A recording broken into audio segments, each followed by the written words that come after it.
जन्म कुंडली अध्ययन। दोस्तों, जन्म कुंडली अध्ययन के आज के एपिसोड में हम जो कुंडली लेने जा रहे हैं वो है श्रीकांत श्रीधर इनकी। श्रीकांत श्रीधर इनकी कुंडली, इन्होंने भी कमेंट्स किया था, इनका नंबर लग चुका था, लेकिन हमने इनकी कुंडली पहले नहीं ली क्योंकि उसके पीछे क्या रीजन है। अगर आपने ज्यादा सारे क्वेश्चन पूछे होंगे या कुछ अलग टाइप का सवाल पूछा रहेगा तो हमें थोड़ा सा वक्त देना पड़ता है, क्योंकि क्या है, बाकी लोगों के जन्म कुंडली अध्ययन भी काफी सारे होते हैं। हालांकि आपका नंबर भी इतना ऐसा नहीं कि अभी मतलब बहुत जल्दी का था, उससे पहले लगभग 60-70 जन्म कुंडली अध्ययन भी होना बाकी था, जो कि हमने शॉर्ट पीरियड में एक ही एपिसोड में 5-5 4-4 कुंडली लेके शूट किए हैं। तो आपका अलग सा बनाना इसके पड़ रहा है वीडियो, ताकि आपने सवाल भी काफी पूछे, तो वो ऐसे टाइप के सवाल जो ज्यादा करके हम अलग सा जन्म कुंडली अध्ययन पे लेते हैं, जो कि अलग सा एपिसोड है सेपरेट, जो है तो दोनों फ्री, कोई प्रॉब्लम नहीं, लेकिन उसके लिए वक्त देना पड़ता है। तो उतने में क्या बाकी लोगों का जन्म कुंडली अध्ययन हो जाता है। तो आपने ये सवाल काफी पूछे थे, इसके लिए आपको जो हमने थोड़ा बहुत टाइम लिया आपका जन्म कुंडली अध्ययन शूटिंग करने का लिए। लेकिन आपसे पहले मैंने आपको भी बताया कि 60-70 कुंडली पहले से भी आए हुए थे जिनका हमें अध्ययन करना पड़ा। तो आपका नंबर वाइज आया ही लेट था, लेकिन 1-2 दिन के लिए और समझिए उसको लेट क्यों हुआ, क्योंकि आपका क्वेश्चन जो है काफी सारा होने की वजह से हमें सेपरेट ये एपिसोड आपके लिए बनाना पड़ रहा है। हालांकि अगर किसी ने बहुत सारे प्रश्न पूछे तो ये अपना दिमाग में सोच के रखे कि हमारा जन्म कुंडली अध्ययन होगा, जरूर फ्री होगा, सबका फ्री होगा, लेकिन टाइम देना पड़ेगा। तो चलिए चलते हैं जन्म कुंडली अध्ययन पर। पहला तो इनका सब जो डिटेल है वो पढ़ के देखते हैं, क्योंकि काफी सारा है। श्रीकांत श्रीधर जी, इन्होंने डेट ऑफ बर्थ जो दिया है वो 12/1/1988 का है। टाइमिंग जो है 11 बजने का है सुबह का, और टिकमगढ़ ये है उन्होंने प्लेस ऑफ बर्थ का यानी जन्म स्थान दिया हुआ है। अभी इन्होंने प्रॉब्लम जो है वो बताए हैं, वो हम पढ़ के बता सकते हैं, क्योंकि क्या है काफी सारे उन्होंने लिखा है, तो ये याद रख रख के बोलना बैठ करके तो ये बाकी लोग की कुंडली भी बाकी रह जाएगी। इन्होंने प्रॉब्लम लिखा है, फाइनेंशियल में बीटेक स्टूडेंट रहा हो, बट गुरुजी कोई स्टेबल जॉब नहीं हो पा रही है। गवर्नमेंट की भी तैयारी की बहुत, बट कुछ हाथ नहीं लगा। मेरी शादी जुलाई 2016 में हो गई। अभी नवरात्रि में 2020 में बालक हुआ। संतान प्राप्ति में भी टाइम लगा, थोड़ा वाइफ को प्रॉब्लम थी, ठीक है। घर में माता और वाइफ की नहीं बनती है, इसलिए ग्रह क्लेश भी होता रहता है। जीवन में कोई सम्मान ही नहीं बचा है गुरुजी। ऐसा लगता है कि इस दुनिया पे बोझ बन कर रह गए हूँ। राहु मंच रहा है, पीस रहा है। राहु की महादशा तो आपको होके गई, तो वो तो काफी पहले थी, ठीक है। हाँ, ओके। राहु जो है वो इनके लग्न स्थान में है, शायद इसके लिए इन्होंने लिखा रहेगा। जो भी आप लिखेंगे वो ठीक तरह से लिखिए, हिंदी में भले लिखे, क्योंकि इंग्लिश में कभी कभी स्पेलिंग का गड़बड़ हो जाता है, तो समझने भी अच्छा रहेगा। प्रैक्टिकल पॉजिटिव रखता हूँ, बट अब सहन नहीं होता। गुरु चंडाल कालसह ग्रहण दोष का पूजन भी कर लिया है, बट कोई फायदा नहीं है। बहुत परेशानी में हूँ गुरुजी, कृपया मार्गदर्शन देने के कष्ट करें। अच्छा, इन्होंने और भी लिखा था कि इन्होंने ये सब शांति वगैरह की है, जैसे कि इनके कुंडली में राहु गुरु के वजह से चंडाल दोष है, काल सर्प योग है और ग्रहण दोष है। ये दोष जो है वो उसकी आपने शांति की रहेगी, ठीक है। मैं ऐसा तो नहीं बोल रहा हूँ कि आपने ये सब गलत किया। ये जो दिखाई दे रहा है वही कोई भी जो एस्ट्रोलॉजर है, यानी कि जो भी ज्योतिष आपको बताएंगे, तो यही चीज आपको बताएंगे कोई भी। तो ये आपने शांति की है, आपको लगता है फिर भी उसका फायदा नहीं होगा हुआ है, और आपको ये भी लगता है कि आपने काफी जन लोगों के पास जाके आए हैं और उन्होंने जो बताया तो उसका आपको कुछ मतलब इतना इफेक्ट नहीं मिल रहा, या फिर आपको वो में भी पल्ले नहीं पड़ रहा है, इस तरह से आपने कुछ लिखा था पहले भी कमेंट्स में। तो हम आपकी जन्म कुंडली का अध्ययन करने का कोशिश जरूर करेंगे। इनका लग्न स्थान जो है वो है, लग्नेश जो बनते हैं वो गुरु, देवताओं के गुरु जो बनते हैं, देवताओं के जो गुरु होते हैं बृहस्पति, वो इनके लग्नेश बनते हैं, और वो लग्न स्थान में ही विराजमान है और वो कर्मेश बन के भी विराजमान है। तो अभी क्या होता है, अगर ये गुरु अकेले रहते तो आपको इतने सारे प्रॉब्लम झेलने ही नहीं पड़ते। क्यों? क्योंकि गुरु जो है अपने राशि में है, तो वो हंस योग भी बनाते हैं, और ये पंच महापुरुष योगों में से एक ये योग होता है। लेकिन इस पंच महापुरुष का योग जो है हंस योग, उसका सब मतलब तबाह करके रखा किसने? राहु साथ में होने की वजह से। राहु साथ में होने की वजह से ये चांडाल दोष जो बना है वो बराबर बताया है आपको जिसने भी बोला है वो, क्योंकि ये ऐसे ही सब ये चीजें यहाँ पे दिख रही है। राहु गुरु का चांडाल दोष होने की वजह से आपको जो है धोखे लाइफ में मिलने के चांसेस होते हैं, और आप कितना भी किसी के लिए करें तो उसका जो है उसका कोई एहसान आपको मतलब जताएगा नहीं, उल्टा एहसान फरामोश होने के चांसेस बहुत रहते हैं। इस ऐसे लोग जो है जिनके आपका तो स्पेशली लग्न में ही गुरु चंडल दोष है, तो ऐसे लोगों को धोखे वगैरह मिलना, पैसा फंसना, सामने से मतलब जो है एहसान करने के बावजूद सामने वाला एहसान फरामोश होना, ये सब चीज आपके कुंडली में ही लिखी है। तो आप ऐसा मत सोचिए कि सामने वाला एहसान फरामोश हो गए। मैंने काफी सारे लोगों को ऐसा देखा है, बताने जाएंगे तो काफी टाइम जाएगा।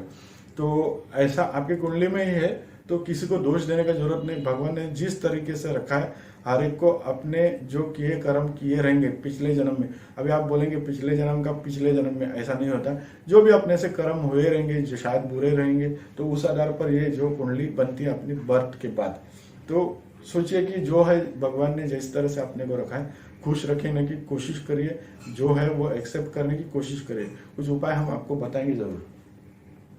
तो गुरु राहु का चंडाल दोष है, उसके वजह से तो पहला वो ये सब चीजें बनती है। तो आप जॉब पे भी अगर ऐसा होता है कि काम आप बहुत करते हैं, किसी के लिए हेल्प भी करते हैं, तो वो आपको मतलब उसका फायदा होगा नहीं। हालांकि नहीं करेंगे तो भी वो गलत होगा, आप सोच समझ के कर सकते हैं। अभी जो आपने यहाँ पे लिखा है जॉब पे, वो आप स्टेबल नहीं है। पहला तो देखिए 9 नंबर जो लिखा है वो कर्मस्थान होता है, वहां पे शनि और रवि है, और शनि और रवि जो पिता पुत्र है वो भी एक साथ है, तो उनकी बनती नहीं है। इसका मतलब क्या हुआ? शनि पुत्र है एक्चुअल में, और रवि जो है वो पिता है, दोनों की जमती नहीं है। अभी यहाँ पे आपके लाइफ में भी यह है कि पिता और आपके विचारधारा कभी कभी नहीं मिलती होगी, या कुछ अनबन होती रहेगी, क्योंकि शनि और रवि का जो है खेल वो ऐसा ही है कि वो एक दूसरे की बनती नहीं। आदर्श शत्रु है, जैसे कि हर एक लड़के को अपने पिता की, माँ बाप की, स्पेशली पिता का जो है विचारधारा है नहीं पड़ती है, उसी तरह आपका भी है। अभी यहाँ पे और एक चीज, उसका अगर पिता के साथ आपका जमता है तो आपको वही इफेक्ट मिलेगा सीनियर लोगों के साथ, जो क्योंकि आपका कर्म स्थान में है वो रवि और शनि जो एक साथ में वो कर्म स्थान में। तो इससे क्या होता है, सीनियर लोगों के साथ थोड़ा सा अनबन होना, या थोड़ा सा केमिस्ट्री अच्छी तरह से आपकी नहीं बनती, तो उसमें वो भी एक तकलीफ है जिससे आप स्टेबल नहीं होते। दूसरा, मंगल जो है वो वॉरियर है, साहसी है, और वो जो है उत्साह से काम करना जानता है, और वो भाग्येश भी, और कुटुंब यानी धन स्थान के भी स्वामी है। और भाग्य स्थान में गए तो मंगल आपके काफी अच्छे पोजीशन में है और अच्छे है। हालांकि आपको फिर भी द्विसवय लगने, ओके, तो उसके बारे में बात करते हैं आगे का। और एक प्रॉब्लम है वो आपने लिखा है 16 में आपकी शादी हुई जुलाई में, कुछ यानी बच्चा वगैरह संतान होने के लिए भी थोड़ी तकलीफ हो गई थी। अभी उसके लिए देखेंगे क्यों ऐसा हुआ। तो देखिए पंचम स्थान है, वो कुंडली का पंचम स्थान होता है, वो संतान सुख का होता है, और पंचम स्थान में जो राशि है वो चंद्रमा की आ रही है यहाँ पे कर्क राशि। चंद्रमा सप्तम स्थान में विराजमान है, तो कुछ हद तक ये लव मैरिज जैसे भी थोड़ा बहुत चांसेस दिखा रहा था। तो अभी आपने अरेंज मैरिज की है, लव मैरिज की, वो तो आप जाने, लेकिन यहाँ पे ऐसा योग थोड़ा दिखता था। लेकिन यहाँ पे चंद्रमा जो है वो केतु के साथ रहने की वजह से ये ग्रहण दोष होता है। तो वो तो अच्छा समझिए कि आपको गुरु के ऊपर, चंद्रमा के ऊपर दृष्टि है, और चंद्रमा के गुरु के ऊपर दृष्टि है, तो गजकेसरी योग भी बनता है, जिससे आपको तकलीफ हुई लेकिन संतान होगा। अदरवाइज ये थोड़ा तकलीफ वाला काम होता रहता है, क्योंकि गुरु की दृष्टि संतान भाव पे भी है, भाग्य के ऊपर भी है, और संतान के जो कारक ग्रह है चंद्रमा, उनके ऊपर भी। तकलीफ क्यों हुई? क्योंकि संतान भाव के जो कारक ग्रह है इस कुंडली में, चंद्रमा जो कि केतु के साथ विराजमान है, जो कि ग्रहण दोष बनता है, और गुरु चांडाल दोष की दृष्टि भी उसके ऊपर आ जाती है, तो इसके लिए संतान होने में तकलीफ आई। लेकिन गुरु की दृष्टि होने की वजह से भाव के ऊपर भी, यानी संतान का भाव है उस पर भी, और संतान भाव के जो इस कुंडली में कारक रहे चंद्रमा उसके ऊपर भी, तो गुरु ने जगह प्रोटेक्ट करके वो सब आपको दिया है, ये आप समझ सकते हैं। तो यानी something is better than nothing, ये भी आप बोल सकते हैं। लोगों को तो मतलब तकलीफ भी होती है और मतलब संतान भी नहीं होती है, तो आपको इतना देखिए, कुछ चीज अच्छी भी रहती है लेकिन हम उसको नजरअंदाज करते हैं, हम खाली निगेटिव पॉइंट ही ढूंढते रहते हैं लाइफ में, और निगेटिव ही अपनी सोच बनी रहती है। तो आप पॉजिटिव बनिए, कुछ हद तक अच्छा भी है लाइफ में, अच्छा किया है वो भी देखिए। आगे चलते क्या है आपके, और घर में माता का जो है वाइफ के साथ नहीं जमता है, उसके वजह से ग्रह क्लेश होता है। अभी ग्रह क्लेश होने के पीछे का रीजन हम देखेंगे। मकान का स्थान जो है वहां पे 3 नंबर राशि है, कौन सी? बुध की। बुध है शनि के राशि में जा चुके हैं, और शनि यहाँ पे वैसे भी पिता और पुत्र साथ में रहने की वजह से थोड़ा झगड़ा लो। ऐसा यहाँ पे बुध जो है शनि के राशि में है, और शनि जो है अपने से राशि से पीछे चले गए, तो द्विदोष का योग भी बनता है, दुर्योग है वो। और उस जगह मतलब वैसे आदमी के घर में आप रह रहे जो खुद थोड़े से प्रॉब्लम में है, तो ये बुध जो है वो मकान, वाहन, ये सब का कारक इस कुंडली में कारक ग्रह है, जो कि लाभ स्थान में जा चुका है, अच्छा है। यानी आपको घर भी सब मिला, लेकिन ग्रह क्लेश मिला, क्योंकि बुध जो ऐसे जगह शनि के राशि में है, और शनि जो है वो थोड़े से इस कुंडली में डिस्टर्ब है, ऐसा बता सकते हैं हम। तो उसके बाद घर जो यानी मकान, घर का सुख, घर मिला, घर का सुख यानी जो गृहस्थी जीवन मिला, लेकिन गृहस्थी जीवन का सुख जो देखना है, तो ग्रह क्लेश भी होता है। तो ग्रह क्लेश के लिए जो ग्रह है यानी घर का, हम मकान का जो स्थान देखते हैं उसके आगे का स्थान देखना होता है, और आगे के स्थान में है चंद्रमा, और वो है केतु के साथ विराजमान, और केतु और चंद्रमा है सप्तम स्थान में। तो इसका मतलब क्या है, जैसे आपकी शादी हो गई उसके बाद ये प्रॉब्लम चालू हो गया कि आपका जो आपके माँ और आपके पत्नी का नहीं जमता है। उसके पीछे किसी का दोष नहीं, क्योंकि कुंडली में ऐसे दोष है। अभी ये मत सोचिए कि मेरी कुंडली खराब है, अभी मैं क्या करूं, मतलब इसका मतलब क्या है कि मैं कुछ फायदा ही नहीं मेरा, ऐसा नहीं होता है। इस पे आप काउंटर मतलब जो भी है सोल्यूशन कर सकते हैं, और कुछ हद तक आपको उसको फायदे भी मिलेंगे। तो चंद्रमा जो है वो ग्रहण दोष से पीड़ित होने की वजह से यहाँ पे जो ग्रह क्लेश भी वगैरह ये सब चीजें बनी रही, क्योंकि चंद्रमा जो है वो चौथे स्थान के कारक ग्रह भी माने जाते हैं एक्चुअल में। तो इसके वजह से ग्रह क्लेश होता ही है, क्योंकि सप्तम स्थान में क्या चंद्र और केतु होने की वजह से ग्रहण दोष है, जिसके वजह से आपकी वाइफ का जो है और आपके माँ का नहीं बनता है। दूसरी चीज ये है कि, और ये सप्तम स्थान में हुआ है, सप्तम स्थान कौन सा कारक, काय का कारक होता है? पत्नी का। और चंद्रमा किसके कारक होते हैं? माँ के। तो देखिए यहाँ पे वो साथ में होने की वजह से तकलीफ हो रही है, जो उनका नहीं जम रहा है। और वैसे भी केतु और चंद्रमा का जमेगा ही नहीं, क्यों? क्योंकि वो एक दूसरे के साथ आते हैं तो ग्रहण दोष होता है, ऊपर से चांडाल दोष की दृष्टि भी उनके ऊपर आ जाती है। तो कुछ हद तक गुरु की दृष्टि है, जो कि गुरु हंस योग बनाते हैं, तो कुछ हद तक ये प्रोटेक्ट भी करेंगे। और देखिए आगे चलते हैं। अभी वैवाहिक सुख के कारक विवाह करने का काम गुरु करते हैं, लेकिन उसके आगे का काम जो है वो वैवाहिक सौख्य का काम करता है, वो है शुक्र। अभी आपका शुक्र जो है उनकी एक राशि अष्टम स्थान में, यानी विवाह से सुख का जो भाव देखा जाता है। विवाह तो अलग चीज है, विवाह होगा उसके बाद उसके सुख मिलेगा नहीं मिलेगा ये देखने के लिए उसका आगे का स्थान देखना पड़ता है, जो कि जहाँ पे आपके कुंडली में लिखा है 7 नंबर। 7 नंबर यानी शुक्र की राशि, शुक्र की राशि वहां पे विराजमान है, और शुक्र पराक्रम स्थान में भी विराजमान है, यानी उसका घर के पीछे है, यानी घर का जो मकान का स्थान है उसके पीछे उसकी राशि आती है और अष्टम स्थान में आती है। और ऐसे शुक्र जो है पराक्रमेश और अष्टमेश बन के चले गए हैं विनाश के भाव में, यानी व्यय के भाव में। तो खर्चा वगैरह भी बहुत होता रहेगा, मतलब ये सब चीजों में मतलब थोड़ा आपका फाइनेंशियल जो कंडीशन उससे ज्यादा आमदनी अटनी खर्चा रुपया इस तरह से थोड़ा बहुत चांसेस बनता है। और ये वैवाहिक सौख्य के कारक जो ग्रह है शुक्र आपके कुंडली में, और एक्चुअल में वो जा चुके व्यय स्थान में, और वो पराक्रमेश भी। और वो पराक्रमेश मतलब तीसरा घर होता है जो ग्रह सुख के पीछे का रहता है। तो ग्रह सुख और ये वैवाहिक सुख उसका व्यय करने का काम किया किसने? शुक्र ने, क्योंकि वो खुद विनाश के भाव में जा चुके हैं, जिसको व्यय का स्थान भी बोला जाता है। तो यहाँ पे वो भी थोड़ा सा तकलीफ वाला काम हो गया। तो उसके बाद आपने लिखा है, जीवन में कोई सम्मान नहीं ही बचा है गुरुजी, ऐसा लगता है कि दुनिया में बोझ बनकर रह गए हैं। ऐसा नहीं होता सर, काफी लोगों को आपसे भी ज्यादा तकलीफ है। मैंने कुंडली एपिसोड में ये भी बताया, एक इंसान समझो ना, आप तो ठीक है, जो भी आपको सब कुछ भगवान ने दिया, हाथ पैर सब दिया, वाइफ दिए, माता दिए, हालांकि उनका नहीं जमता है, वो उनका प्रॉब्लम है। हालांकि आप उनके साथ रहते हैं, इसके लिए आपको ये झेलना पड़ रहा है, ठीक है, ये मानता हूँ। लेकिन आपसे ज्यादा दुखी बहुत लोग हैं। हम क्या करते हैं, अपने से सुखी जो लोग हैं उनको देखते तो वो नर्वस हो जाते हैं और निगेटिव हो जाते हैं। ऐसा नहीं, आपसे दुखी लोगों को देखेंगे तो आपको लगेंगे मैं काफी खुश हूँ इससे। जैसे कि मैं आपको बताता हूँ, मैंने एक इंसान को देखता था ट्रेन में सफर करते हुए, और वो भी बम्बई जैसे लाइफ में। वो इंसान जो है अंधा था और वो ट्रेन में लॉटरी बेचने का काम करता था। अभी आप सोचिए, बम्बई की लोकल में आप कभी जाएंगे तो आप देखेंगे वो पहला तो इतने रश रहती है, और ऊपर से एक डब्बा छोड़ के दूसरा डब्बा में जाना पड़ता है ऐसे सेल करने वाले लोगों को। ऊपर से वो इंसान अंधा है, किस हिसाब से वो मैनेज करता रहेगा, किस हिसाब से वो काम करता रहेगा। अगर आप सोचेंगे तो आप बोलेंगे इससे तकलीफ तो काफी गुना मेरे को कम मिलेगी।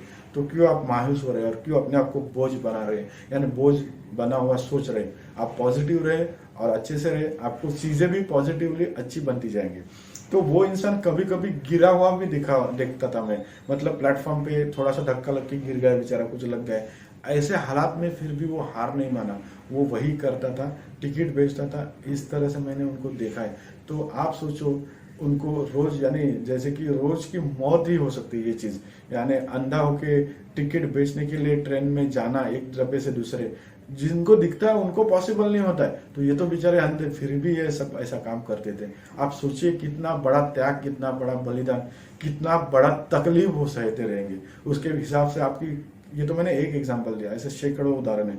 तो आप ये मत सोचिए कि आपको बहुत तकलीफ लाइफ में, तकलीफ है उससे जूझना सीखिए, और ये आपका काम करेगा मंगल, जो कि भाग्य में विराजमान है, शानदार पोजीशन में विराजमान है। इससे लोग जो है वॉरियर बनते, कभी अपनी हिम्मत नहीं हारते। इसी के बदौलत आप जो है पॉजिटिव रखने की कोशिश कर रहे हैं, क्योंकि मंगल जो है एंथुजियास्टिक है, एकदम पराक्रमी है, साहसी है। तो वो ये काम करेगा क्योंकि वो भाग्यश है। तो ये तो आपको बताया, पॉजिटिव ही रहे, कुछ प्रॉब्लम नहीं। अभी आपने सब शांति की है, आपको ऐसा लग रहा है कि उसके फायदे नहीं होते। अभी आप एक बात बताइए, ये जो प्रॉब्लम है, आपकी बर्थ है 1988 की, और आपने अगर ये शांति की रहेगी तो कभी की रहेगी, 20, 22, 25 साल के बाद। तो और ये प्रॉब्लम कभी का है, 22-25 साल का है। तो आप ऐसा सोचे कि मेरे पास पैसा, मैंने शांति कर दी, हो गया, ऐसा नहीं होता। अगर कोई बड़ी बीमारी है तो क्या वो एक डोज से या एक दवा से ठीक होती है? नहीं। और तुरंत ठीक होती कदापि नहीं। तो आपके जो दोष है उसके ऊपर आपने जो सोल्यूशन किया है, मतलब ये सब किया है, तो उसके रिजल्ट मिलेंगे जरूर, लेकिन आहिस्ता आहिस्ता। अभी उसके रिजल्ट क्यों नहीं मिल रहे हैं? क्योंकि ये जो प्रॉब्लम है वो होने के बाद आपने उसका सोल्यूशन किया।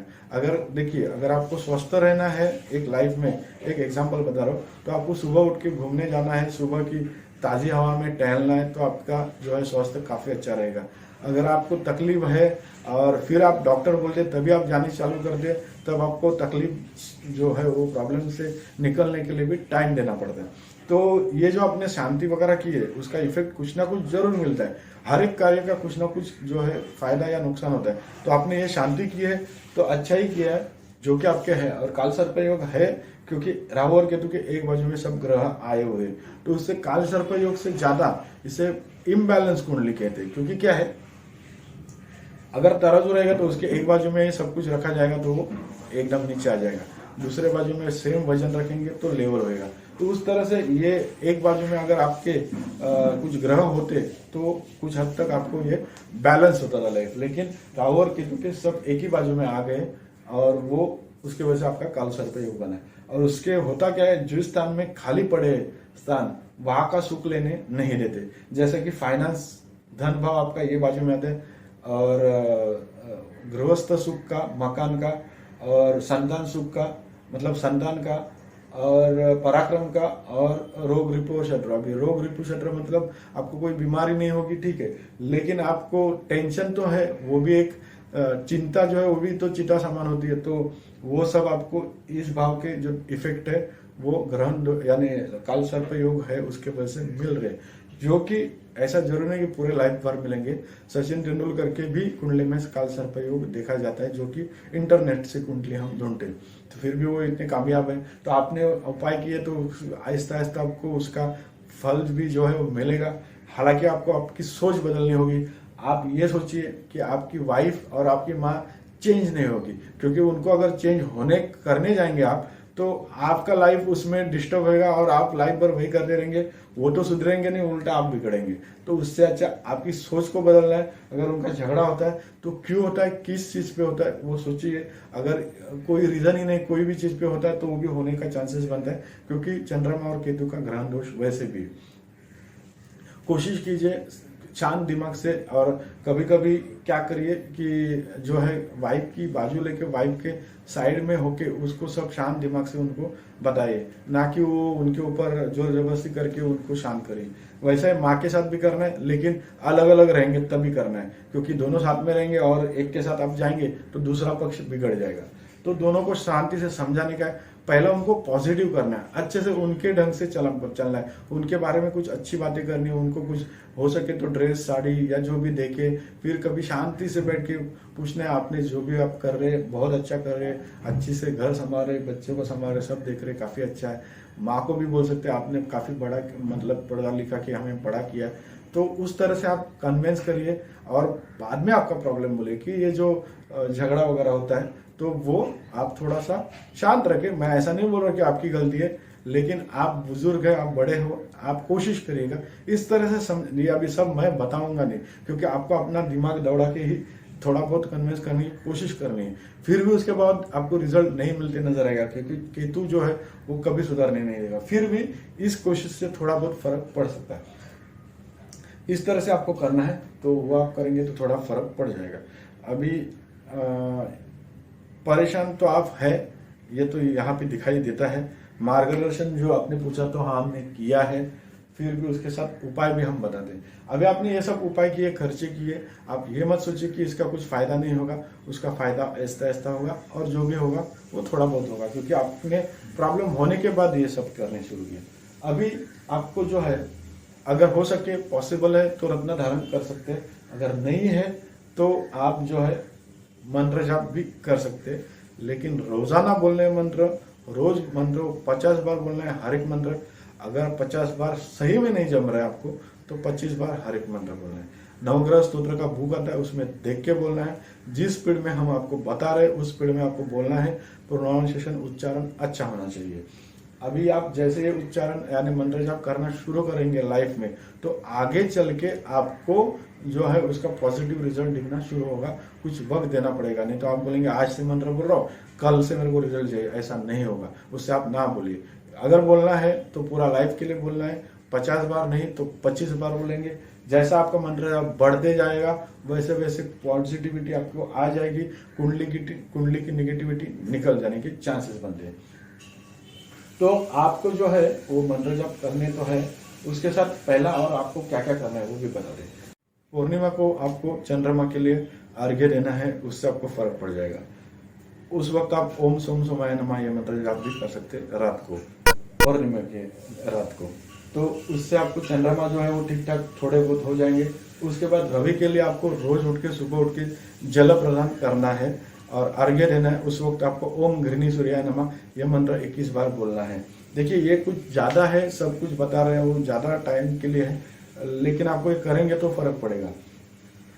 उसके बाद माँ और पिता का आदर करना ही है। हालांकि झगड़े हो नहीं हो उससे आपको कोई, क्योंकि उसमें उनकी कोई गलती नहीं और आपकी गलती भी नहीं। ये झगड़े है हो क्यों रहे, क्योंकि केतु ऐसी जगह पे विराजमान। केतु क्या है, धड़ है, और राहु क्या है, वो सिर है। राहु ने क्या बनाया, चांडाल दोष। केतु ने क्या बनाया, ग्रहण दोष। उसमें आप पीस रहे, ये बात भी सही है, लेकिन इसके भी जो है रिजल्ट आपको अच्छे मिलेंगे कुछ हद तक आप काम करेंगे तो चंद्रमा का जो हमने बताया वो उपाय करिए। और उसके बाद शुक्र का भी उपाय करना पड़ेगा और गुरु का। तो आपको अभी करना क्या क्या है, गुरु का पुखराज, चंद्रमा के लिए मोती और बुध के लिए पन्ना। ये अगर धारण करते हैं तो अच्छा ही है। रिजल्ट आपको कुछ टाइम के बाद मिलने शुरू होंगे। ओरिजिनल लीजिए, जगह पे भी देख के लेंगे, अच्छे से लेंगे। तो मोती जो है वो गुरु के साथ इस वाले उंगली में आपको पहनना है। अभी देखो उंगलियों के नाम अनामिका वगैरह लेंगे तो भी किसको समझता नहीं, तो इसके लिए हम ये बता रहे हैं कि इस उंगली में आप जो है वो आप गुरु का पुखराज धारण कर सकते हैं। उसके साथ उस मोती भी लीजिए, लेना है भले वो 2 या 3 कैरेट का लीजिए चलेगा, लेकिन जो है ओरिजिनल लेना जरूरी है, जो कि सर्टिफाइड लेंगे तो अच्छा है। जहाँ से अच्छा मिलता है देख के लीजिए। तो गुरु और चंद्रमा का मोती एक साथ एक उंगली में, दूसरा उंगली में आपको जो है छोटा वाला उंगली में जो है आपको बुध का पन्ना धारण करना होगा। तो इससे आपको थोड़ा सा प्रॉब्लम क्या क्या इससे सॉल्व होंगे इन फ्यूचर में। आपका जो जॉब का जो है करियर का भाव वो ठीक होएगा। शादी के लिए जो है शादी का भाव छठवा 6 नंबर जहाँ पे लिखा है वो बुध का ठीक हो जाएगा। और आपको जो है जॉब और इसका ठीक हुआ तो ये घर का भी यानी मकान का भी सुख के कारक जो है बुध है तो वो भी ठीक होगा। चंद्रमा उसके कारक है, माता के कारक है, वो ठीक होगा। इसके साथ आपको रवि को अर्घ्य देना है, सुबह उठ के जल प्रदान करना है। उस वक्त आपको ओम गृहिणी सूर्या नमः ये मंत्र बोलना है। पौर्णिमा का दिन आपको जो है इसको चंद्रमा को अर्घ्य देना है। आप चंद्रमा को अर्घ्य दूध या पानी से भी दे सकते हैं, कोई प्रॉब्लम नहीं। पौर्णिमा के रात को उस वक्त आपको या तो 11 बार गायत्री मंत्र बोल सकते हैं, या तो आप ओम सोम सोमाय नमः ये मंत्र भी चंद्रमा का अगर आपके आसपास दिखता है तो यहाँ पे या फिर यहाँ चढ़ने का कोशिश न कीजिए, आप ऐसा उनको स्मरण करके भी बोल सकते हैं। तो ये आप चीजें करिए। उसके साथ आपको मंत्र जब जो बता रहे हैं, आपको जो मंत्र रोजाना बोलने हैं 50 बार बोलने हैं। 50 बार अगर जमता ही नहीं है, पॉसिबल नहीं है, टाइम नहीं है, तो आपको 25 बार हर एक मंत्र कम से कम बोलना है। और सूर्य को अर्घ्य देते वक्त आपको ओम गृहिणी सूर्या नमः ये मंत्र 21 बार बोलना है सुबह। ये मंत्र जो है सुबह बोलने हैं, दिन में बोलने हैं, सूर्योदय के बाद, सूर्यास्त से पहले, कोई भी टाइम आपको जो सुटेबल लगता है वो टाइम आप बोल सकते हैं। मंत्र जाप अच्छा होना चाहिए, उच्चारण अच्छा होना चाहिए, ये सब आहिस्ता आहिस्ता आपको आ जाएगा। प्रोनाउंसिएशन अच्छा होना चाहिए। जिस स्पीड में मैं आपको बता रहा हूँ उस स्पीड में आप बोल सकते हैं। यूट्यूब से सुनेंगे अच्छा है, लेकिन वो अगर रिदम में आप बोलने जाएंगे तो एक मंत्र को आधा घंटा लगेगा। तो ये सब सोच के आप ये हिसाब से काम करिए। गुरु का मंत्र इस कुंडली के लिए वो है देवानांच ऋषिनांच गुरुम कांचन सन्निभम बुद्धि भूतम त्रिलोकेशम तम नमामि बृहस्पति। उसके बाद चंद्रमा का मंत्र है दधिशंक तुषाराभम शिरोधारण संभवम नमामि शशिनम सोमम शंभो मूर्खडभूषणम। उसके बाद केतु का मंत्र है जो कि है बालासपुष्य संकाशम तारका ग्रमस्तकम रौद्रम रौद्रात्मकम घोरम तम केतुम प्रणामामि। तो उसके बाद आपको जो मंत्र बोलना है वो है बुध का प्रियंगुकलिका क्षामम रूपेण प्रतिमम बुधम सौम्यम सौम्य गुणोपेतम तम बुधम प्रणामाम्यम। उसके बाद आपको मंत्र बोलना है वो है मंगल का धरणी गर्भ समुतम विद्युत कांति समप्रभम कुमारम शक्ति हस्तम च मंगलम प्रणामाम्यम। उसके बाद शुक्र का मंत्र है वो है हिमकुंड मृणालाभम दैत्यानम परम गुरु सर्वशास्त्र प्रवक्तारम भार्गवम प्रणामाम्यम। अभी आपको मंत्र जो हमने बताए वो कौन से गुरु केतु चंद्रमा मंगल बुध शुक्र यानी कि 6 मंत्र है। हर एक मंत्र 50 बार नहीं होता है, 25 बार कम से कम बोलिए। मैं तो 8 मंत्र बोलता हूँ। ऐसा नहीं कि मेरे को भी वक्त होता है, मैं भी जॉब पे जाता हूँ भाई और इसके साथ ये सब काम करता हूँ। मैं अपनी तारीफ नहीं कर रहा हूँ, क्योंकि अगर ये करते हैं तो पॉजिटिव रिजल्ट आपको जरूर दिखाई देगा। लेकिन आप आज बोल के कल सोचेंगे होना चाहिए तो नहीं होगा, इसको कुछ वक्त देना होता है। जैसे आपको 3-4 महीने निकलते जाएंगे तो आपको पॉजिटिव रिजल्ट दिखना आहिस्ता आहिस्ता शुरू होगा। हालांकि एक साथ चीजें ठीक नहीं होगी, लेकिन आहिस्ता से होगी, लेकिन होगी जरूर, क्योंकि मंत्र में वो ताकत है। और आपको जो है दिन में बोलना है, रोजाना बोलना है।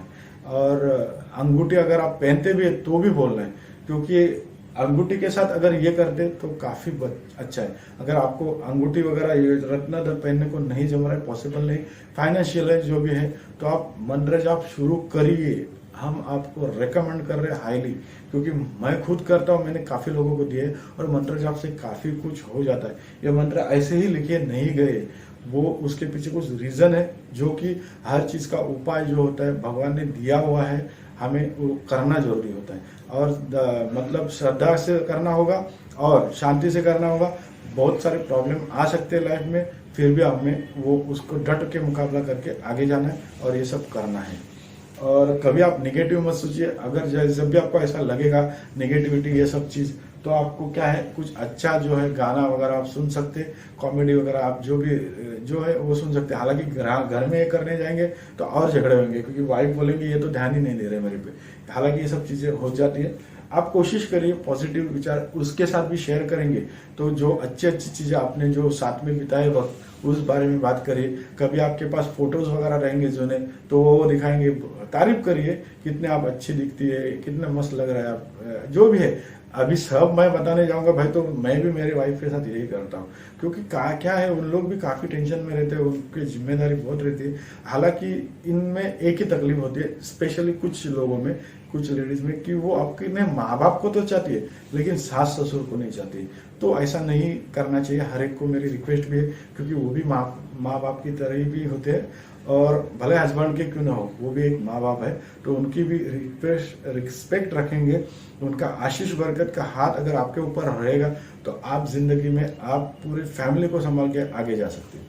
तो ये सब करिए और आप पॉजिटिव रहेंगे, अच्छा रहेंगे, सोच समझ के काम करिए, और कुछ भी नेगेटिव थॉट्स आने को मत दीजिए दिमाग में, क्योंकि उससे क्या होगा, चिंता करके चिता के समान है तो आपको डिप्रेशन मतलब टेंशन, कुछ बीमारी वगैरह ये काय को करने का मतलब ये सब। हालांकि मैं जानता हूँ जिसके ऊपर गुजरती उसको ही मालूम, लेकिन फिर भी अगर हम कोशिश करें अच्छे से रहने का, शांत से रहने का, तो क्या होगा, काफी हद तक आपको जो है पॉजिटिव रिजल्ट मिलेंगे।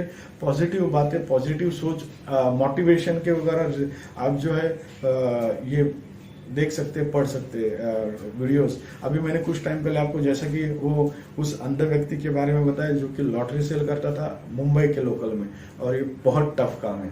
और दूसरा, अगर आप जो KFC के जो फाउंडर थे इनके बारे में अगर आप वीडियो देखेंगे तो आप सोचेंगे मेरे प्रॉब्लम काफी गुना कम है। तो ऐसे टाइप के आप मोटिवेशन की वीडियोस देखें, जो आप सर्च मारेंगे यूट्यूब पे तो मिल जाएंगे, और उसमें से कोई अच्छा है वो देख लीजिए, सब देखें, उसमें से अच्छा है वो आपको जब भी प्रॉब्लम लगता है, निगेटिविटी लगता है, तभी उस टाइप का वीडियो आप देखेंगे तो आप जीवन में पॉजिटिव हो जाएंगे। ये सब चीज करिए, आपको फायदा ही फायदा होने का चांसेस बनता है। तो दोस्तों, देखा आपने इनके कुंडली में क्या दोष है, क्या दुर्योग है, क्या योग है, क्यों इनको ऐसे प्रॉब्लम हो रहे, और आप भी चाहते हैं आपके कुंडली का ऐसा समाधान हो, कि आपको उपाय जानना चाहते हैं, तो आप हमें यूट्यूब कमेंट्स में आपका बर्थ प्लेस, बर्थ टाइम और बर्थ डेट बराबर से लिख के दीजिए। बर्थ प्लेस यानी जन्म का स्थान, जो कि जन्म का ही स्थान होना चाहिए। आप जिधर रहते हैं और आपका जन्म किधर और हुआ और जो रहते हैं वो स्थान दिया तो कुंडली रॉन्ग होगी, फिर आप हमें मत दोष दीजिएगा। जन्म स्थान मतलब जन्म स्थान, जहाँ पे आपका जन्म हुआ, भले आप रहने को साता समुंदर के पास भी होने दो, इंडिया में जन्म हुआ तो उसमें कौन से शहर में हुआ, कौन से जिले में हुआ, कौन से तालुके में हुआ, फेमस जगह का नाम दीजिए। ऐसे कोई नाम मत दीजिए कि आपको लगेगा मेरे को मालूम है इतना फेमस है हमारे एरिया में, तो पूरा वर्ल्ड में होगा, पूरा इंडिया में भी नहीं हो सकता है, आपके एरिया में वो फेमस हो सकता है। तो फेमस जैसे कि शहर हो सकता है कोई फेमस आपके आसपास का बर्थ प्लेस के, वो आप दे सकते हैं, या फिर वो भी नहीं तो जिला डिस्ट्रिक्ट दे सकते हैं। कोई लोग ऐसा ही अपने डाल लेते हैं और बोलते हैं अरे सर ये तो राजस्थान में आता है, ये तो हिमाचल प्रदेश में आता है, लेकिन सर वो इतना बड़ा है तो उसमें कहाँ कहाँ ढूंढे, और सॉफ्टवेयर में भी कितने सारे डेटा रखे कोई जो कुंडली के सॉफ्टवेयर रहते हैं। तो इसके लिए फेमस जो है वो देना जरूरी है। आसपास का रहेगा कोई प्रॉब्लम नहीं आता है कुंडली बनने में, लेकिन फेमस स्पॉट दीजिए, ये आप करिए, और आपकी जन्म कुंडली का फ्री हम अध्ययन जरूर करेंगे और उपाय भी जरूर सूचित करेंगे। हालांकि अगर इसमें टाइम लगता है तो वो हमारा मतलब मजबूरी है, क्योंकि हमें और भी काम होते हैं जॉब वगैरह करने के बावजूद। उसके बाद जब भी हमें टाइम मिल रहा है, स्पेशली संडे का टाइम ज्यादा मिलता है, और बाकी और उसमें भी ढेर सारा प्यार आपका मिल रहा है। काफी लोगों की जन्म कुंडली अध्ययन के लिए आ चुके हैं, 60-70 जन्म कुंडली अध्ययन अभी भी हम कर रहे हैं। तो आपका नंबर आएगा, ये मत सोचिए अरे बाप रे इसका मतलब मेरा नंबर कब आएगा। देखिए कुंडली अध्ययन के आप हर एक एपिसोड देखते, मतलब जरूरी नहीं कि आपको देखना ही है, अगर देखते तो आपको नॉलेज मिलेगा किस तरह से क्या प्रॉब्लम होता है, तो उससे आपको कुछ सीख मिलेगी, जैसे आपकी कुंडली आप खुद देख सकते हैं। मैं तो ये भी नहीं चाहता हूँ कि मुझे देखने की जरूरत पड़े, आप खुद देखें, खुद आपके उपाय करें, खुद ज्यादा अच्छा रहेगा। लेकिन हर एक के ऊपर है तो वो सीख भी सकते, और आपके जो दोस्त फैमिली में जो भी रिलेटिव वगैरह है उनकी भी कुंडली आप देख सकते हैं अगर आप सीखते हैं तो। हालांकि कुंडली अध्ययन के मेरे वीडियो और देखना न देखना ये आपकी जो है आपके ऊपर निर्भर करता है। हालांकि ये देखना चाहिए, ये हम सिर्फ आपसे अर्जी कर सकते हैं, लेकिन इसमें सब आपकी मर्जी काम में आएगी। तो आपकी अर्जी हम कर सकते हैं, लेकिन मर्जी आपकी होनी चाहिए कि आपको देखना ही नहीं देखना, या फिर आपका वीडियो जब भी आएगा तभी देख सकते हैं। तो दोस्तों काफी बड़ा लंबा चौड़ा वीडियो हो जाता है हर एक, तो उसके लिए हम कर भी क्या सकते हैं।